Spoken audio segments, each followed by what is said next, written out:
Julian Carter had everything: wealth, power, and success. But on a cold December evening, a boy trying to sell his only pair of shoes for his mother's medicine changed everything. What started as an act of kindness would lead Julian on a journey of love, redemption, and the true meaning of Christmas. Before we get into the story, comment below where in the world you are watching from today. Julian Carter stood at the entrance of Westfield Mall, checking his expensive watch. Another successful day of meetings had ended, and his investment firm had just closed a deal worth millions.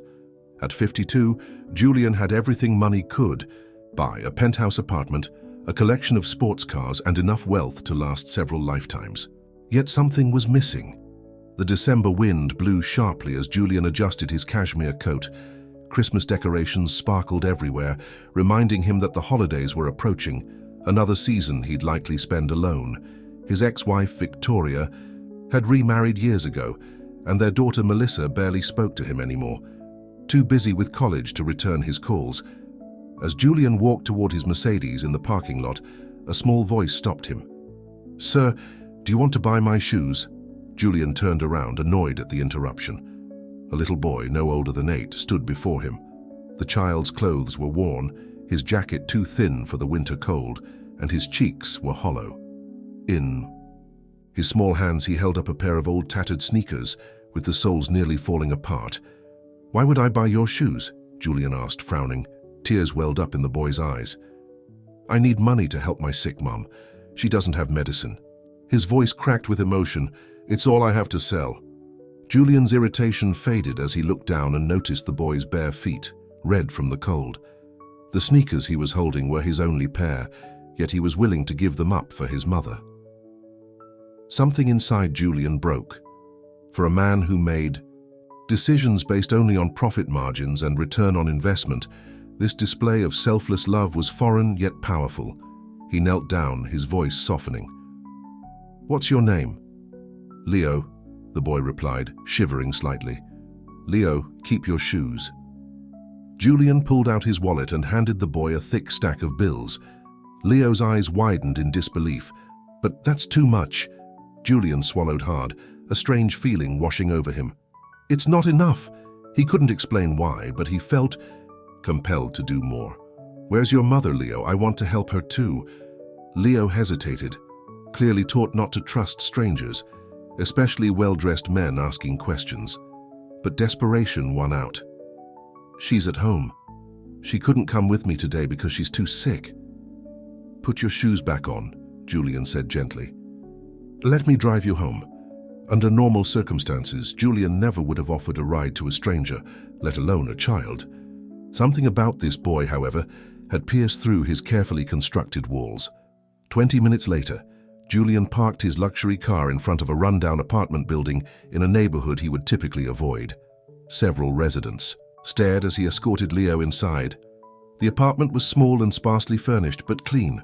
On a worn couch lay a young woman, no older than 30, her face pale and drawn with illness. "Mama!" Leo called out, rushing to her side. "This man gave us money. Now we can get your medicine." The woman struggled to sit up, alarmed at the sight of the wealthy stranger in her living room. "Leo, what have you done?" she asked weakly. Julian stepped forward. "Mrs. Martinez," she replied cautiously. "Elena Martinez." "Mrs. Martinez. I'm Julian Carter. Your son was trying to sell his shoes at the mall to buy your medicine. I wanted to make sure he got home safely and see if there's more I can do to help." Elena's eyes filled with tears of both gratitude and embarrassment. "I never sent him to do that. I don't know what to say. I'm so sorry." "Please don't apologize," Julian said, looking around the apartment. A small Christmas tree stood in the corner, decorated with handmade ornaments. Photos on the wall showed a happier time, Eleanor with Leo and a man who Julian assumed was the boy's father. "If you don't mind me asking, what's wrong? Leo mentioned you need medicine." Eleanor hesitated before answering. "Cancer, stage 3. I lost my job when I got too sick to work, and with it, my health insurance. The treatments are expensive." Julian's business mind quickly calculated what she wasn't saying. No insurance meant no treatment. No treatment meant... "What about Leo's father?" he asked. "He died 2 years ago. Car accident," Elena said quietly. It's been just Leo and me since then. Julian sat down in a chair across from them, making a decision that would change all their lives. I want to help, he said firmly. Not just with medicine, but with everything you need. Eleanor shook her head. We can't accept charity. I've always provided for my son. It's not charity, Julian replied, though he couldn't quite explain what it was. Think of it as an investment in Leo's future. And yours. That night, Julian didn't just give money. He made phone calls to his contacts at the city's best hospital. By morning, arrangements had been made for Elena to begin treatment with a top oncologist. He also paid their rent for 6 months and made sure the refrigerator was filled with food. The next day, Julian's assistant was shocked when he instructed her to cancel his meetings. Instead of heading to the office, Julian drove back to Elena and Leo's apartment with groceries and warm clothes for the winter. When he arrived, he found Elena sitting up, some color back in her cheeks, after taking the medication he'd purchased. Why?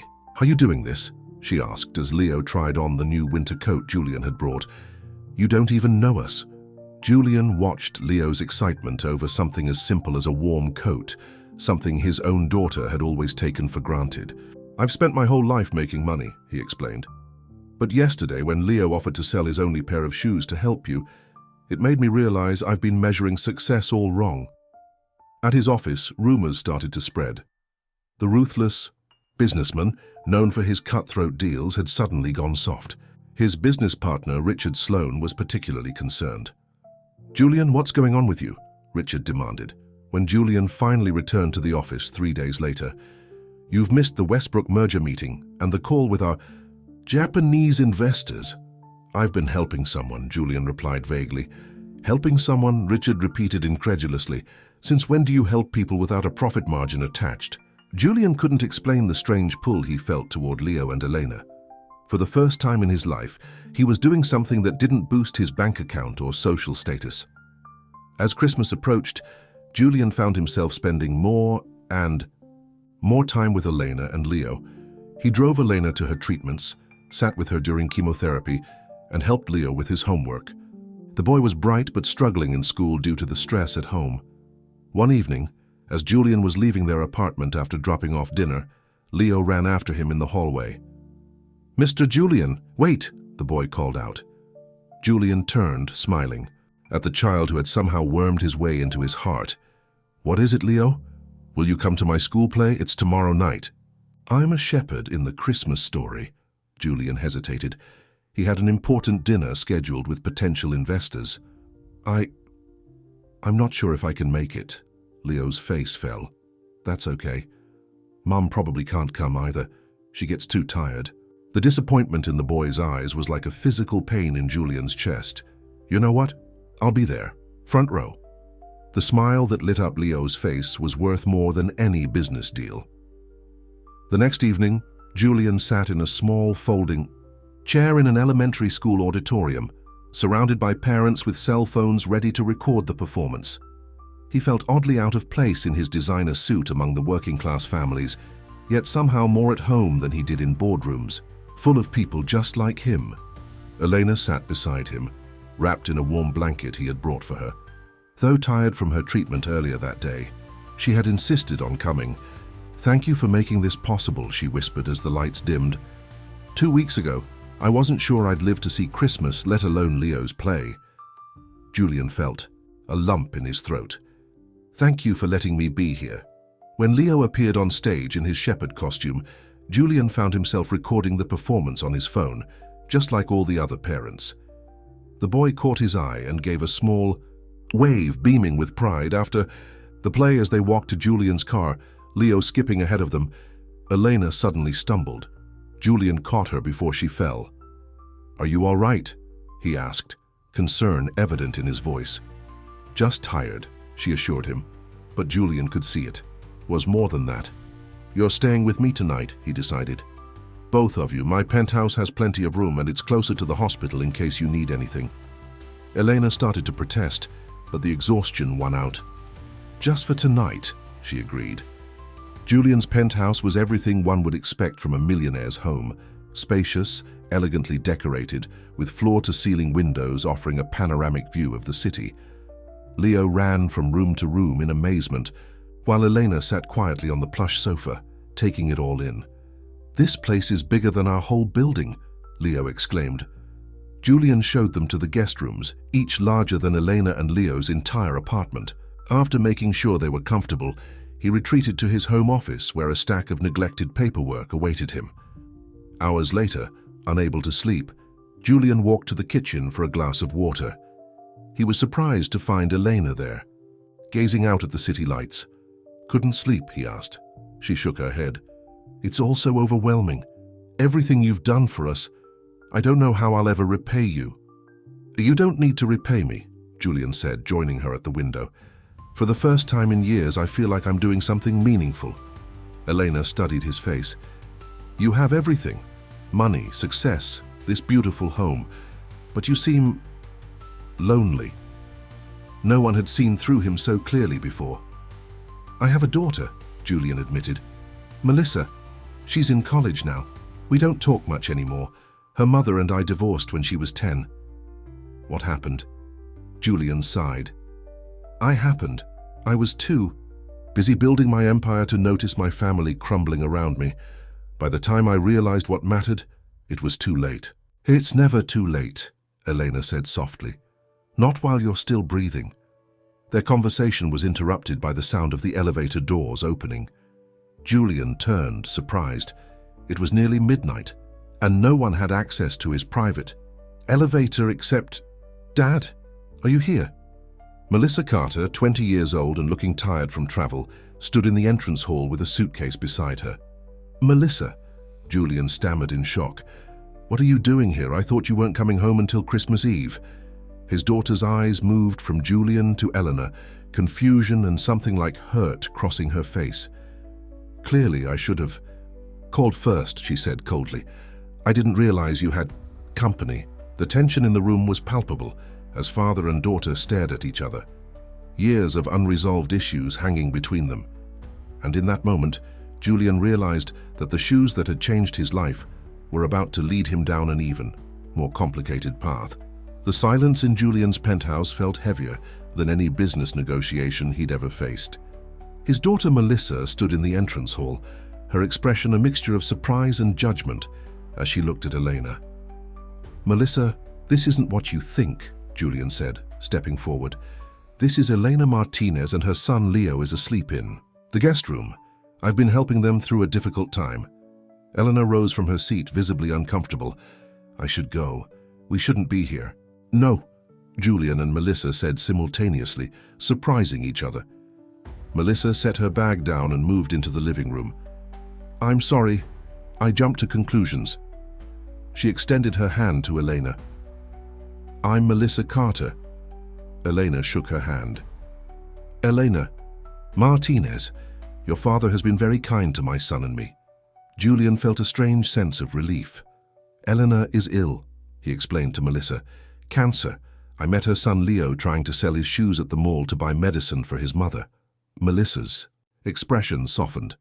At 20, she was studying social work at college, a choice Julian had initially disapproved of, believing business or law would be more practical. "Leo is 8, Elena added. "He's a wonderful boy, too grown up for his age sometimes." "I'd like to meet him," Melissa said, then turned to her father. "Dad, can we talk privately for a minute?" Julian nodded, leading Melissa to his home office and closing the door behind them. "What's going on?" Melissa asked immediately. "This isn't like you at all," Julian sighed, sinking into his leather chair. "I know it seems strange." "Strange? Dad, you've never brought anyone home, not even when you were dating that gallery owner last year." Melissa crossed her arms. "And now you have a woman and her child staying in your penthouse?" "It's not romantic," Julian clarified, though even as he said it, he wondered if that was entirely true. There was something about Eleanor that had touched him deeply. "When I met Leo, something changed in me. I saw this little boy willing to give up his only shoes for his mother, and I realized I've spent my life chasing the wrong things." Melissa studied her father's face. "You really care about them?" "I do," Julian admitted. more than I can explain. Well, Melissa said after a moment, I guess I'm glad I came home early. This is the most interesting Christmas we've had in years. The next morning, Leo was ecstatic to discover another child in the penthouse. He bombarded Melissa with questions over breakfast, his enthusiasm infectious. Are you Mr. Julian's daughter? Do you live here too? Can you see my school from up here? Does your dad always make pancakes this good? Melissa laughed, helping Leo pour syrup on his stack of pancakes. Yes, I'm his daughter. No, I live at college. Maybe we can check if we can see your school later. And honestly, I had no idea my dad could cook at all. Julian flipped another pancake, enjoying the sound of laughter in his kitchen. For years, his mornings had consisted of black coffee and financial news.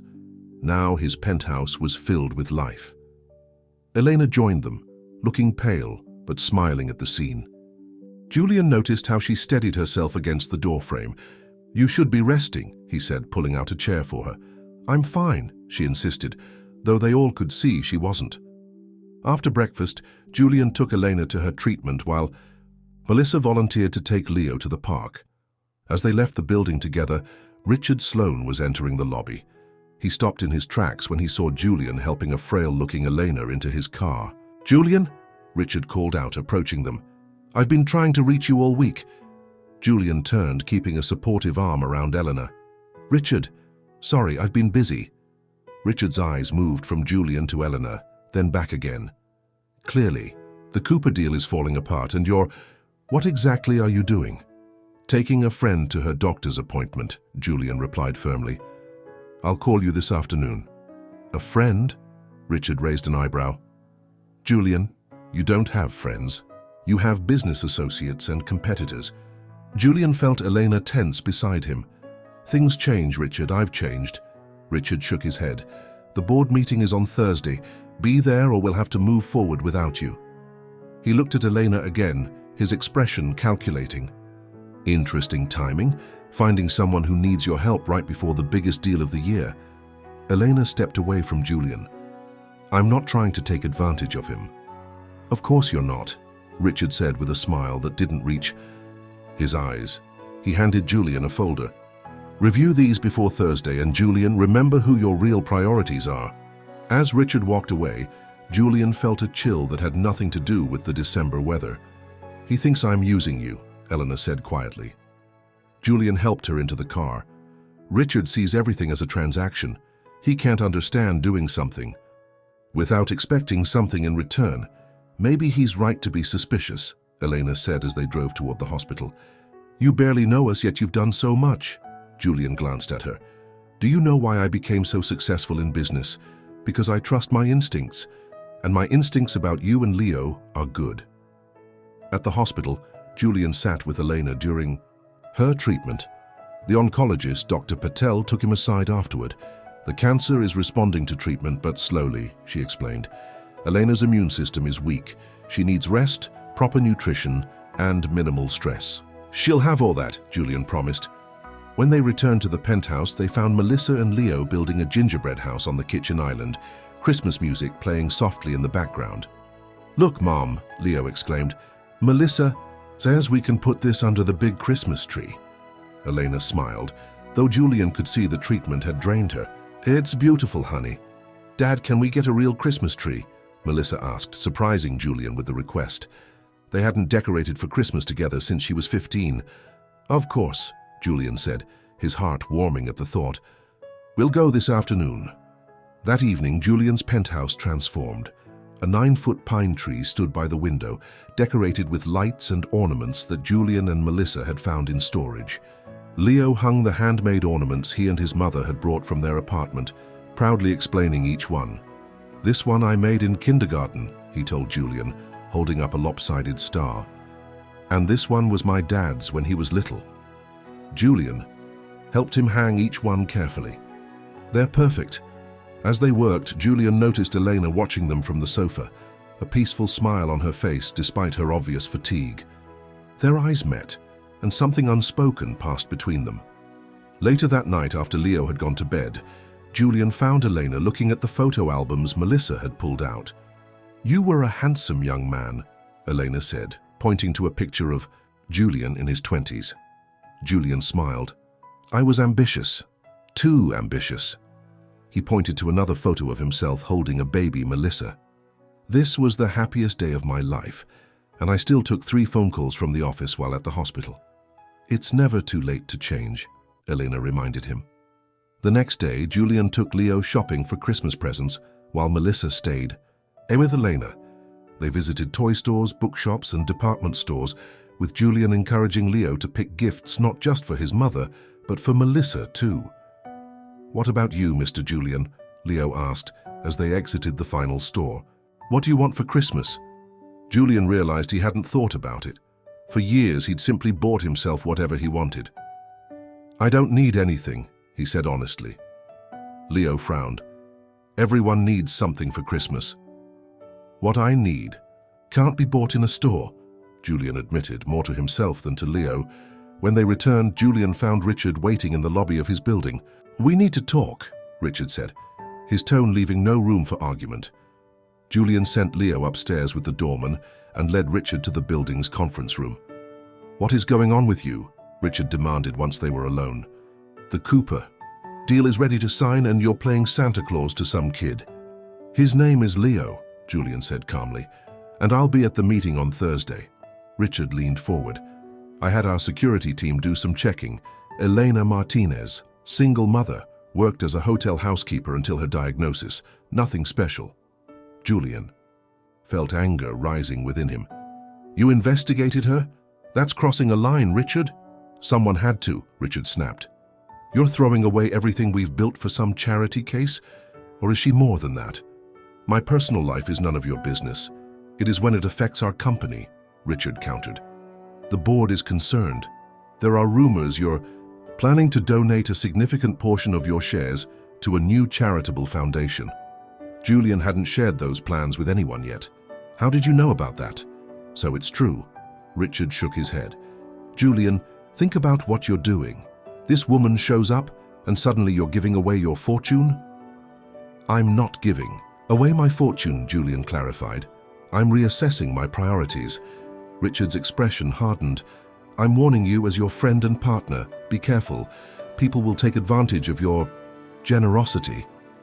After Richard left, Julian returned to his penthouse, troubled by the conversation. He found Melissa and Elena in the kitchen preparing dinner together, laughing as though they'd known each other for years. Everything okay, Dad? Melissa asked, noticing his expression. Just business, Julian replied, not wanting to worry them. That night, Julian couldn't sleep. Richard's words kept repeating in his mind. Was he being naive? Had his loneliness made him vulnerable to manipulation? He got up and went to his office, pulling up his laptop. Despite his trust in Elena, he found himself searching for information about her. Everything checked out exactly as she had told him. Elena Martinez, widowed 2 years ago when her husband Michael died in a car accident. No criminal record, no bankruptcies, nothing suspicious. Julian closed his laptop, ashamed of his momentary doubt. Couldn't sleep. He looked up to find Elena standing in the doorway, wrapped in the robe Melissa had lent her. Just catching up on work, he lied.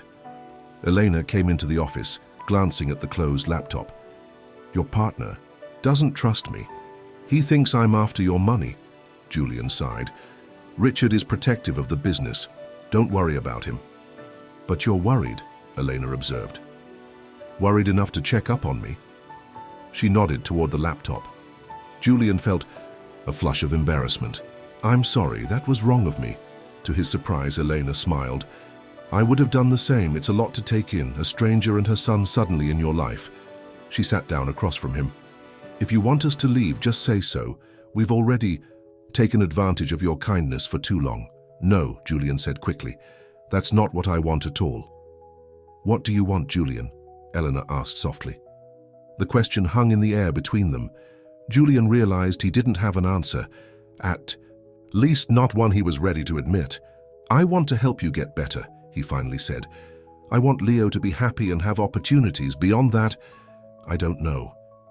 Eleanor nodded, understanding in her eyes. For what it's worth, I've never met anyone like you. A man who would help strangers with no expectation of return. Maybe I'm not as selfless as you think, Julian admitted. Having you and Leo here, it's filled a void I didn't even know existed. The next morning, Julian woke early to prepare for his board meeting. As he adjusted his tie in the mirror, he caught sight of Leo's reflection as the boy watched him from the doorway. "You look important," Leo said. Julian smiled. "I have a big meeting today. Will you be home for dinner? Mom and Melissa are making tamales. It's our family tradition." Family tradition. The words warmed Julian's heart. "I wouldn't miss it." At the office, Julian walked into the boardroom with a confidence he hadn't felt in years. The Cooper deal was laid out before him, a merger that would increase their company's value by billions, though it would mean closing several smaller businesses and laying off hundreds of employees. "Julian, good to have you back," said Harold Cooper, extending his hand. "Richard tells me you've been preoccupied." Julian shook his hand but felt a new hesitation as he looked at the contract.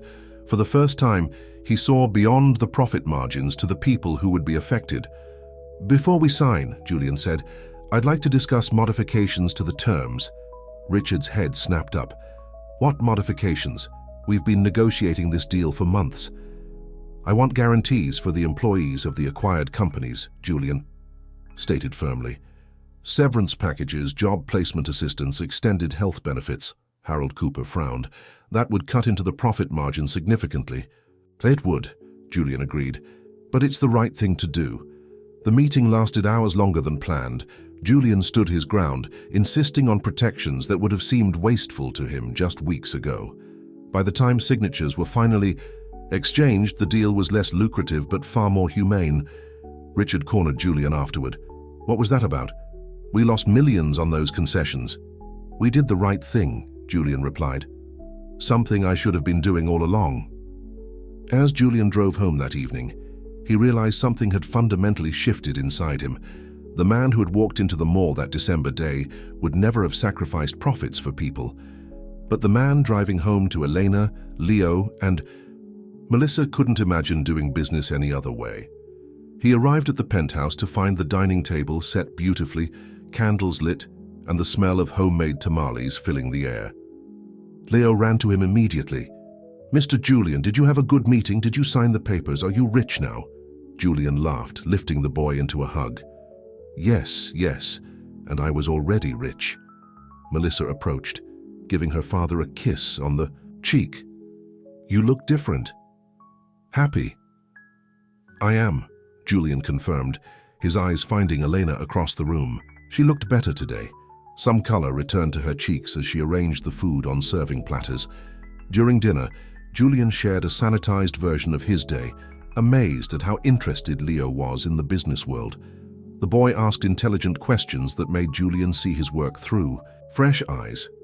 After Leo went to bed, Julian, Eleanor, and Melissa sat in the living room, the Christmas tree lights twinkling beside them. "I have something to tell you both," Eleanor said, her voice serious. "Dr. Patel called today with my latest test results." Julian felt his heart freeze. "What did she say?" Elena took a deep breath. "The treatment is working better than expected.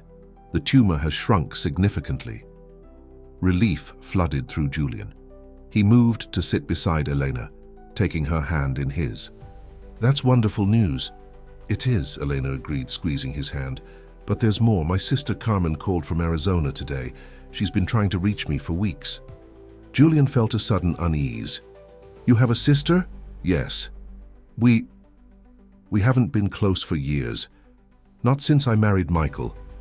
She didn't approve. Eleanor looked down at their joined hands. "She wants Leo and me to move to Arizona. She has a guest house we can stay in while I recover, and she'll help with Leo." The words hit Julian like a physical blow. "You're leaving?" "I haven't decided yet," Elena said quickly. "But I need to consider what's best for Leo."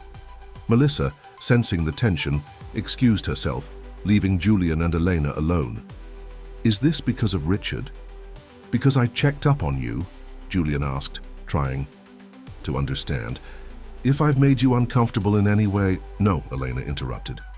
"You've been nothing but kind, too kind, maybe." "Then why leave?" Elena met his gaze directly. "Because I'm afraid of what will happen if we stay." What do you mean? I'm afraid. Elena hesitated.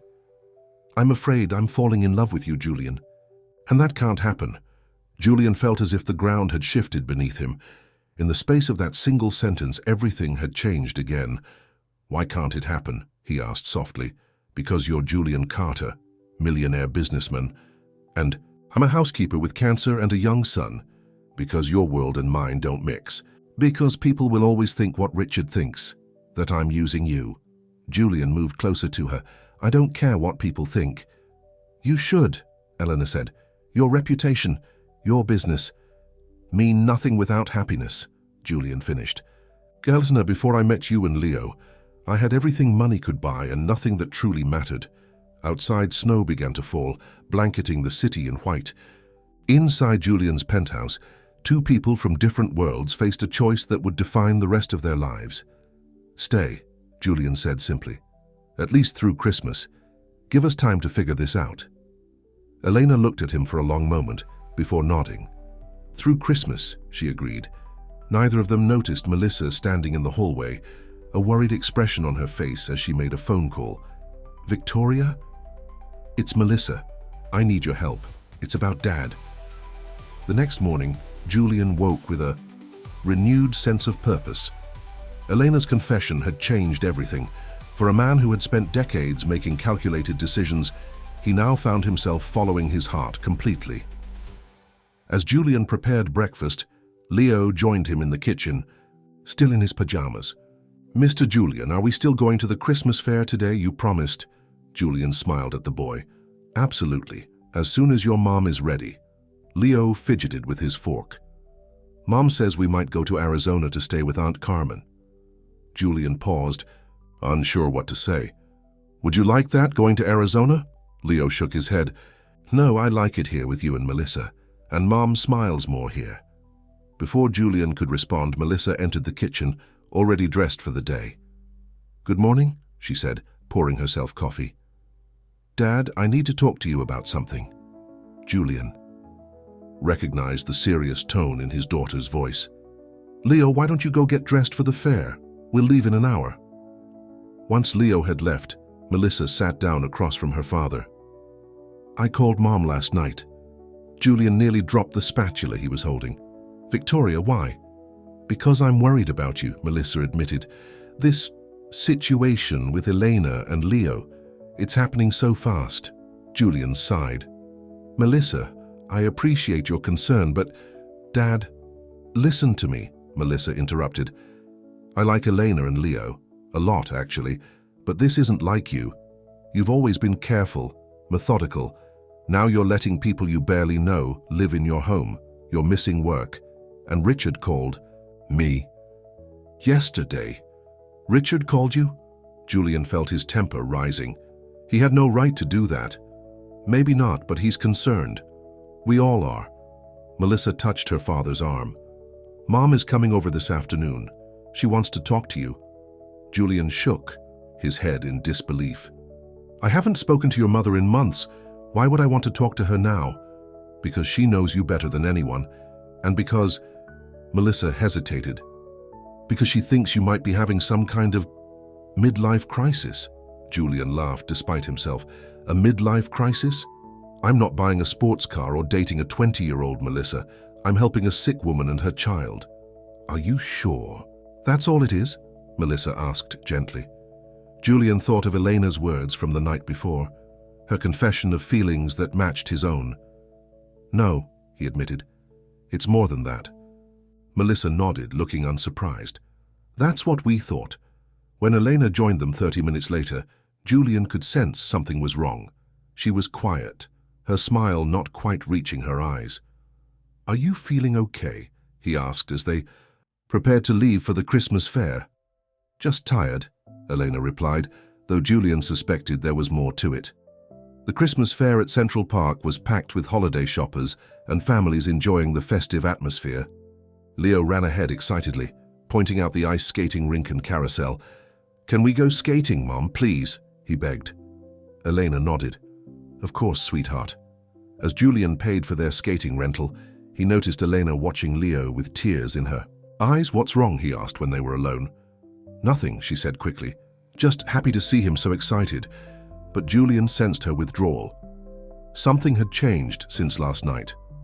While Leo and Melissa skated together, Julian and Elena sat on a bench nearby watching them. I spoke with my sister again this morning, Elena said suddenly. She's expecting us the day after Christmas. Julian felt as if the ground had dropped from beneath him. You've decided to go then? Elena nodded, not meeting his eyes. It's for the best. I don't understand, Julian said, turning to face her. Last night you said... I said a lot of things last night that I shouldn't have, Elena interrupted. Julian, we've been living in a fantasy. You opened your home to us, and we've imposed on your generosity for too long. You're not imposing, Julian insisted. Having you and Leo with me with Melissa, it's the happiest I've been in years. Elena finally looked at him, her eyes filled with sadness. Your daughter called your ex-wife because she's worried about you. Your business partner is investigating me. This isn't normal, Julian. I don't care about normal, Julian said, taking her hand. I care about you and Leo. Eleanor gently pulled her hand away. You hardly know us. I know enough, Julian said firmly. I know that Leo is brilliant and kind, just like his mother. I know that you're the strongest person I've ever met, fighting cancer, while trying to give your son a good Christmas. I know that when I'm with you, the rest of the world falls away. Tears filled Elena's eyes. Please don't make this harder than it already is. Before Julian could respond, Leo came running. Up to them, his cheeks flushed from skating. Mom, Mr. Julian, did you see me?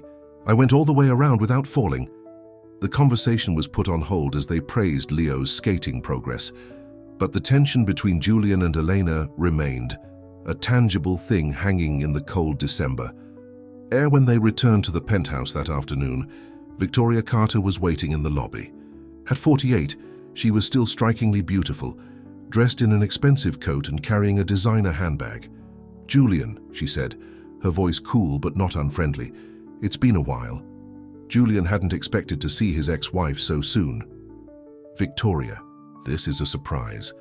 Victoria's eyes moved to Elena and Leo.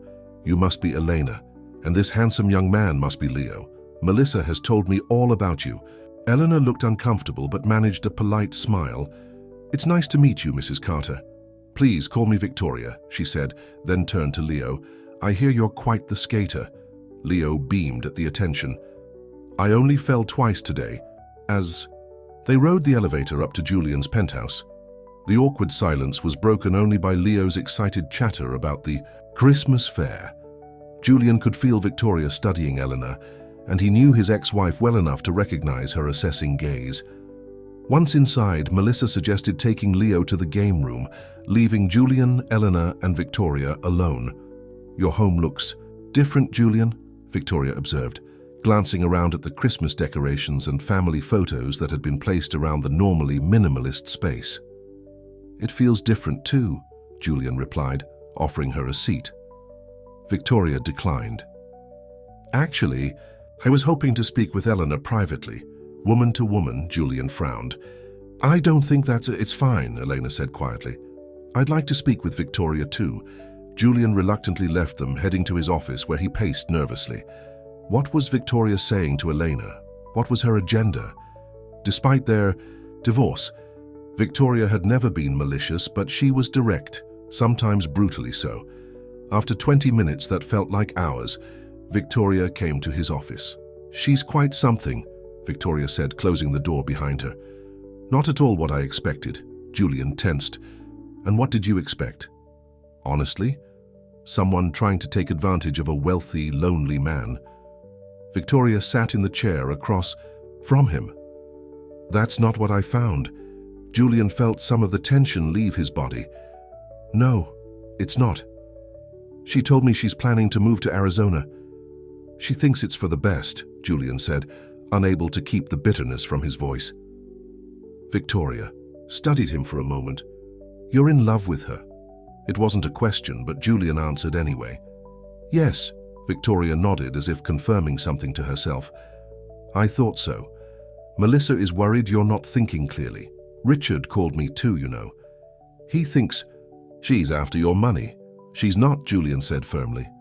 I agree, Victoria surprised him by saying. In fact, I think she's leaving precisely because she doesn't want your money or to disrupt your life. Julian hadn't expected this insight from his ex-wife. That's perceptive. Victoria smiled sadly. I was married to you for 15 years. Julian, I know you, and I recognize the look in that woman's eyes when she talks about you. Then help me, Julian said suddenly. Help me convince her to stay. Victoria's eyebrows rose. You want my help? The ex-wife you barely spoke to for years? Julian realized the irony of the situation. I know it's strange, but you're the only person who might understand. Victoria considered this for a moment. Do you remember why we divorced, Julian? The question caught him off guard. Because I worked too much, because I put the business ahead of our family. That was part of it, Victoria agreed, but mostly it was because you stopped seeing me, really seeing me. I became an accessory to your success, not a partner in your life. Julian winced at the truth in her words. I was a fool. Yes, you were, Victoria said bluntly, but the man I've seen today, the way you look at Elena and her son, that's not the Julian I was married to. You've changed. Meeting Leo and Elena changed me, Julian admitted. Victoria stood, smoothing her skirt. Then don't let them go without a fight. But Julian, if you're serious about them, you need to be prepared for what comes next. Your world will judge her. Your business associates, your social circle, they won't understand. I don't care about any of that, Julian said. You say that now, but it won't be easy. Victoria moved toward the door. For what it's worth, I like her, and that little boy is wonderful. Julian was surprised by her support. Thank you, Victoria. After Victoria left, Julian found Eleanor in the guest room, folding clothes and placing them in a suitcase. What are you doing? He asked, though the answer was obvious. Packing, Elena said without looking up. Your ex-wife is lovely, by the way. Julian closed the door behind him. What did she say to you? Elena sighed, sitting on the edge of the bed. She told me I'd be a fool to go to Arizona, that you've never looked at anyone the way you look at me. Hope sparked in Julian's chest. She's right. She also said that your world would never accept someone like me. That people would always whisper that I was after your money. That Leo and I would never truly fit in. Victoria doesn't know everything, Julian argued. Elena looked at him sadly. But she knows enough. Julian, I care about you too much to let you throw away everything you've built for us. I'm not throwing anything away, Julian insisted, sitting beside her. I'm gaining everything that matters. Eleanor shook her head. You say that now, but what about in a year? When the novelty wears off? When Leo is having problems at school because the other kids tease him about his mother dating a rich man. When your business partners continue to question your judgment.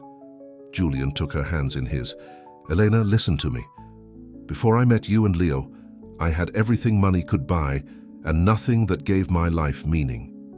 In the few weeks I've known you both, I've remembered what it feels like to care about something more than profits and status. Tears filled Elena's eyes. I'm scared, Julian. Scared that I'm being selfish by wanting to stay. Scared that you'll regret this. Julian gently wiped a tear from her cheek. The only thing I would regret is letting you walk away. Their moment was interrupted by a knock at the door. Melissa peeked in, looking apologetic. Sorry to interrupt, but Richard is here. He says it's urgent. Julian sighed, frustrated by the timing. Tell him I'll be right there. In the living room, Richard was pacing nervously, a folder clutched in his hand. Julian, we need to talk. Privately. Julian crossed his arms. Whatever you have to say, you can say in front of Elena and Melissa. Richard hesitated, then nodded curtly. Fine, the Cooper deal is in trouble. Harold's lawyers found problems with our financial disclosures. They're threatening to walk away unless we renegotiate. That's impossible, Julian said. Our financials are solid. I reviewed them myself. Richard handed him the folder. There are discrepancies in the offshore accounts. Julian flipped through the papers, his expression darkening as he read. These aren't discrepancies. These are deliberate omissions. Who prepared these? Richard wouldn't meet his eyes. I did. A heavy silence filled the room. Julian felt his blood pressure rising. You falsified our financial statements? Do you realize what you've done? This could destroy the company. I did what needed to be done, Richard shot back. The deal wouldn't have gone through if Cooper knew about the losses in our Asian markets. So you lied? Put everyone's jobs at risk? Julian was furious. This is fraud, Richard. Richard's gaze shifted to Eleanor. I did what I've always done. Protected our interests while you were distracted. Don't you dare blame this on Elena, Julian warned. Richard ignored him, addressing Elena directly. Ever since he met you, he's changed. Making concessions in deals, talking about charitable foundations, missing meetings. The Julian I know would never have jeopardized our business for some personal crusade. Elena stood, her face pale but determined.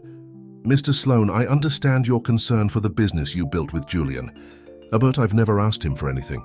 You didn't have to ask, Richard snapped. Your sad story was enough. Julian stepped between them. That's enough, Richard. You need to leave. Now. Richard gathered his papers, his expression hard.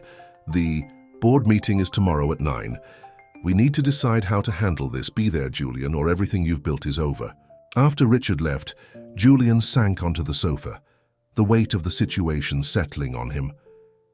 This is bad, isn't it? Melissa asked quietly. Julian nodded.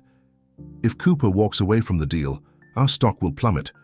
Worse, if word gets out about the false disclosures, we could face legal action.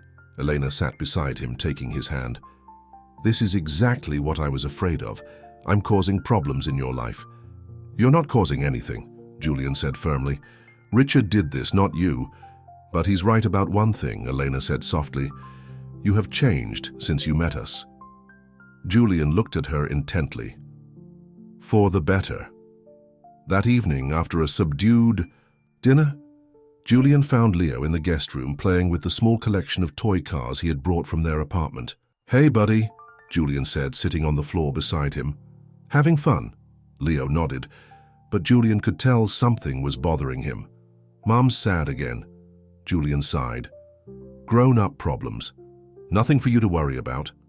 Leo set down his cars, fixing Julian with a serious look that seemed too mature for his 8 years.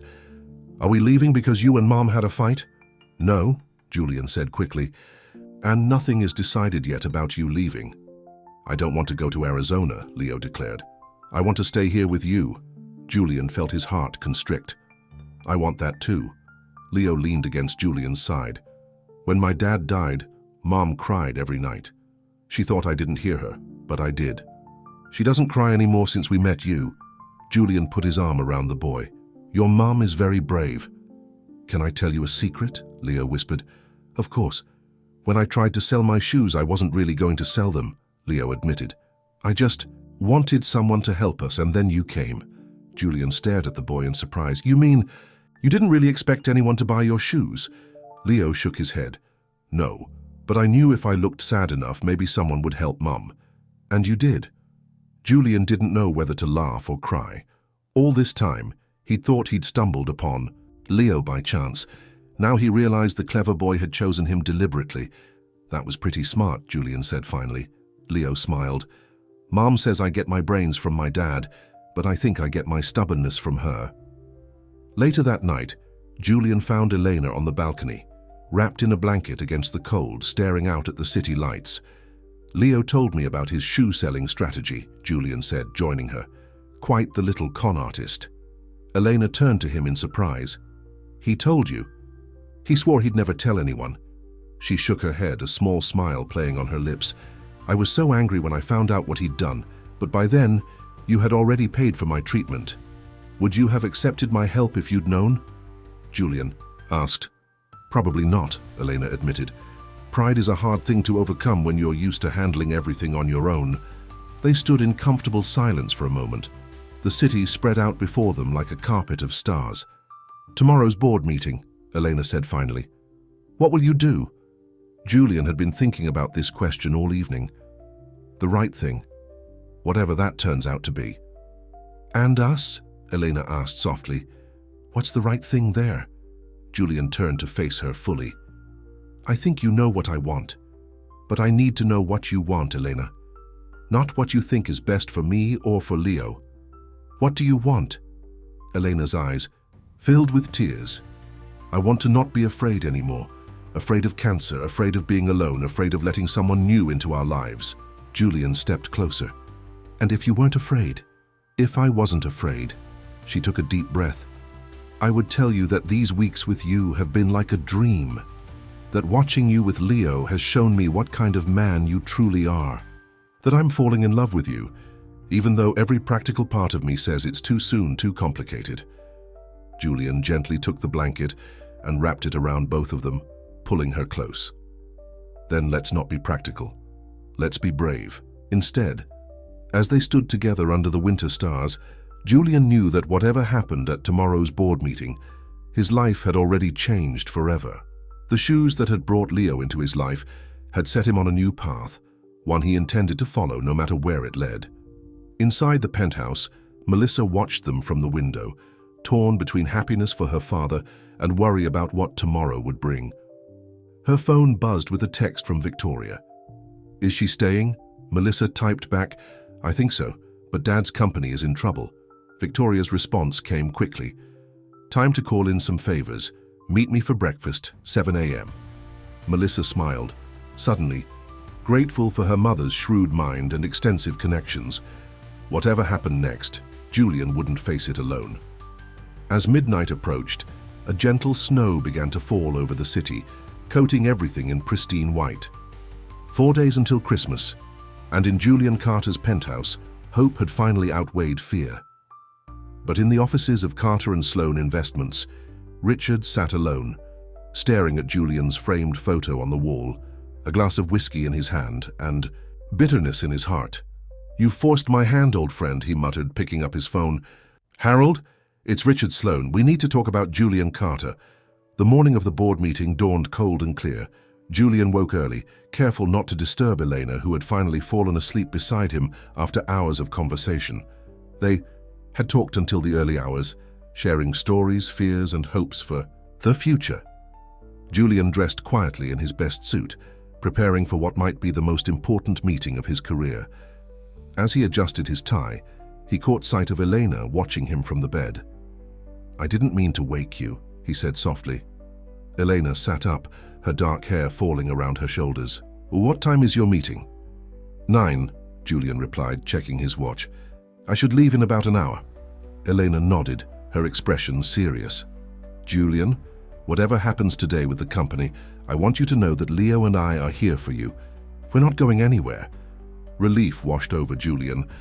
After their talk last night, Elena had agreed to reconsider moving to Arizona, but he hadn't been sure of her final decision until now. Thank you, he said simply, the words inadequate for the emotions flooding through him.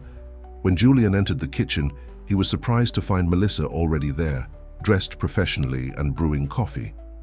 You're up early, he commented. Melissa handed him a mug. I'm coming with you to the meeting.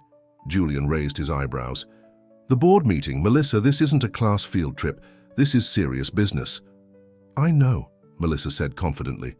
That's why I called in reinforcements. Mom's meeting us. Victoria, what could she possibly... Dad, Melissa interrupted. Mom still owns 12% of the company's shares from the divorce settlement. She has voting rights. Julian had almost forgotten this detail. During the divorce, he had been so eager to finalize everything that he'd agreed to Victoria retaining her significant portion of shares. She had never exercised her voting rights before, leaving all business decisions to him. She doesn't even attend the shareholder meetings, Julian pointed out. She does today, Melissa replied. And she's bringing... friends? Before Julian could question her further, his phone rang. It was Dr. Patel, Elena's oncologist. Mr. Carter, I have Elena's latest test results. Is she available? Julian's heart raced. She's here. Is everything okay? I'd prefer to speak with both of you. Is it possible for you to come to my office? This morning? Julian glanced at his watch. The board meeting was in 2 hours.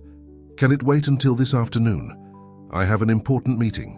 I understand, but I think you'll want to hear this as soon as possible, Dr. Patel said, her tone giving nothing away. Julian felt a cold fear grip him. We'll be there in 30 minutes. After hanging up, Julian found Elena still getting dressed. He explained the situation, trying to keep his voice calm despite his racing thoughts. You should go to your meeting, Eleanor insisted. I can see Dr. Patel alone. No, Julian said firmly. We'll face this together. The meeting can wait. Leo was still asleep, so they asked Melissa to stay with him. As they rode to the hospital in tense silence, Julian held Elena's hand tightly. Whatever the news is, he said, we'll handle it. Elena squeezed his hand, but said nothing. Dr. Patel was waiting for them in her office, a folder open on her desk. Her expression was unreadable as they sat down. I've received the results of your latest scans, Elena, she began, and I wanted to share them with you immediately. Elena's grip on Julian's hand tightened. Is it bad news? To their surprise, Dr. Patel smiled. Quite the opposite. The tumor has reduced by almost 70%. The cancer is responding to treatment extraordinarily well. Eleanor gasped, tears immediately filling her eyes. Really? Really? Dr. Patel confirmed. If you continue to respond this way, your prognosis is very good. I'm not saying you're cancer-free yet, but this is the best possible news we could hope for at this stage. Julian felt as if a massive weight had been lifted. From his chest, he pulled Elena into a tight embrace, his own eyes damp with relief. Thank you, doctor, he managed to say over Elena's shoulder. After discussing next steps and adjustments to Elena's treatment plan, they left the hospital in a daze of happiness. In the car, Elena couldn't stop smiling. I can't believe it, she kept saying. I need to tell Leo. Julian checked his watch. It was 8:40. The board meeting would start in 20 minutes. We can go home first if you want to tell him, Julian offered. Elena shook her head. No, your meeting is important. We'll tell Leo together afterward. Julian directed his driver to head to the office. Are you sure? Positive, Eleanor said, taking his hand. Now it's time to save your company. When they arrived at Carter and Sloan Investments, the lobby was busier than usual. Julian recognized several major shareholders who normally didn't attend regular board meetings. News travels fast, he muttered, as they rode the elevator to the executive floor. Outside the boardroom, Victoria and Melissa were waiting. Victoria raised an eyebrow at Elena's presence but said nothing about it. Julian, good timing, Victoria said. I've been speaking with some of our larger shareholders. They're concerned about Richard's handling of the Cooper deal. Julian was surprised. How do they know about that already? Victoria gave him a meaningful look. Let's just say I've been making calls since 5 a.m. The boardroom doors opened, and Richard appeared, looking surprised to see them all standing there. Julian, I see you brought an entourage, he said, his eyes lingering on Elena. The meeting is about to start. We're all coming in, Julian stated, leaving no room for argument. Richard's face hardened. This is a closed board meeting. Family members and friends aren't permitted. Actually, Victoria interjected smoothly, as a significant shareholder, I have every right to attend, and Melissa is here as my proxy advisor. Richard looked as though he wanted to argue but thought better of it. Fine, but she stays out, he said, nodding toward Elena. Julian started to protest, but Elena touched his arm. It's okay, I'll wait here. This won't take long, Julian promised, then followed Victoria and Melissa into the boardroom. Inside, the long mahogany table was surrounded by board members and key shareholders. Harold Cooper sat near Richard, his expression grim. Julian took his seat at the head of the table, with Victoria and Melissa standing behind him. Now that we're all here, Richard began, we need to address the serious issues with the Cooper deal and the leadership concerns that have arisen. Julian cut him off. Before we begin, I'd like to make a statement. He stood, looking around, the room at the faces he'd worked with for years. Yesterday I learned that financial documents related to the Cooper merger were falsified. This was done without my knowledge or approval. Murmurs spread through the room. Richard's face flushed with anger. That's a serious accusation, Julian, he said, his voice tight. It's not an accusation. It's a fact, Julian replied calmly. And I've asked our independent auditors to verify the extent of the misrepresentations. Their preliminary report is being distributed now. Victoria handed out folders to each board member. Richard opened his face paling as he read the contents. This is a witch hunt, he sputtered. "Julian has been distracted for weeks, neglecting the business for a personal charity case. I did what was necessary to protect our interests." "By committing fraud?" Julian asked, his voice cold. "By putting everyone in this room at legal risk?" Harold Cooper stood up. "I've seen enough. The deal is off. My legal team will be in touch." "Harold, please," Richard pleaded. "We can fix this. Julian is the problem here, not the deal." "The problem," Harold said firmly, "is that I can't trust a company that falsifies documents. Good day, gentlemen." After Harold left, the room erupted in angry voices. Julian raised his hand for silence. "I take full responsibility for not catching this sooner," he said. "As CEO, the buck stops with me, but I will not stand by while my partner attempts to shift blame for his own unethical actions." Richard laughed bitterly. "Unethical? That's rich coming from you right now. Ever since you met that woman and her kid, you've been making emotional decisions instead of business ones." Victoria stepped forward. "Actually, as someone who's known Julian for over 20 years, I can say he's finally making balanced decisions. For the first time, he's considering the human impact of his business choices, not just the financial ones." One of the older board members, Margaret Donovan, nodded in agreement. "I've been on this board for 15 years, and I've never seen Julian more focused on the long-term health of this company than in recent weeks. His push for ethical considerations in the Cooper deal would have protected us from precisely this kind of scandal." Richard looked around the room, realizing he was losing support. "This is absurd. Are you all going to let him throw away everything we've built because he's fallen for some sob story?" "Richard," Julian said quietly, "you're fired." The room went silent. Richard stared at Julian in disbelief.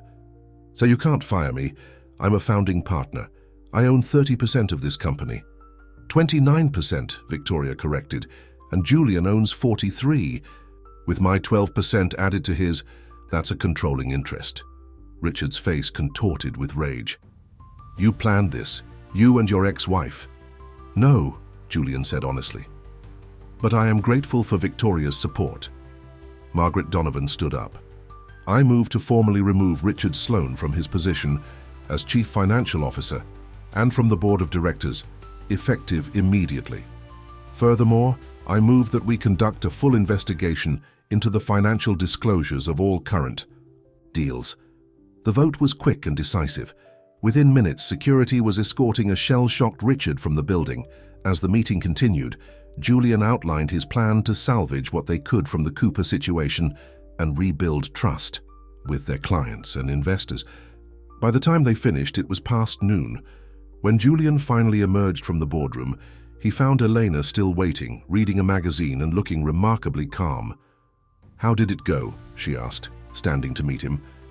Julian took a deep breath. "Richard's gone. The Cooper deal is dead.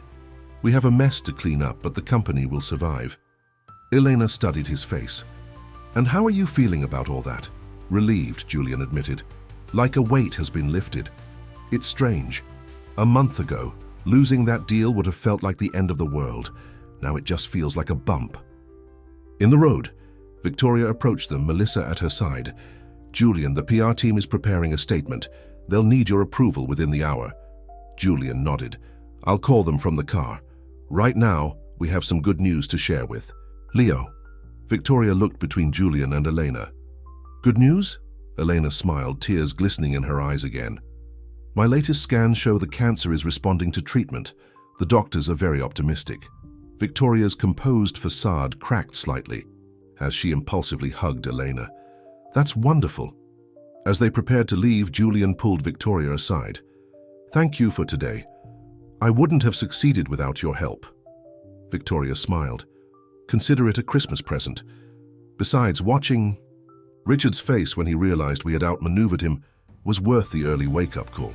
Julian laughed, then grew serious. "I know we've had our differences, but I hope we can be better about co-parenting Melissa going forward." "I'd like that," Victoria said genuinely. "And Julian, Elena is good for you. Don't let her get away."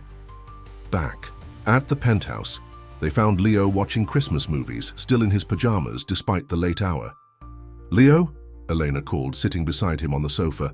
We have some news to share." Leo looked at them with wide, concerned eyes.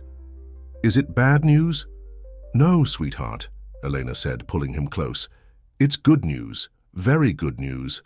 The doctors say, my medicine is working, the cancer is getting smaller." Leo's face lit up. "Really? You're going to be okay?" "I still need more treatment," Elena explained carefully. "But yes, the doctors think I'm going to be okay." Leo launched himself into his mother's arms, then reached out to include Julian in the hug. For a moment they stayed like that, a tight circle of shared joy and relief.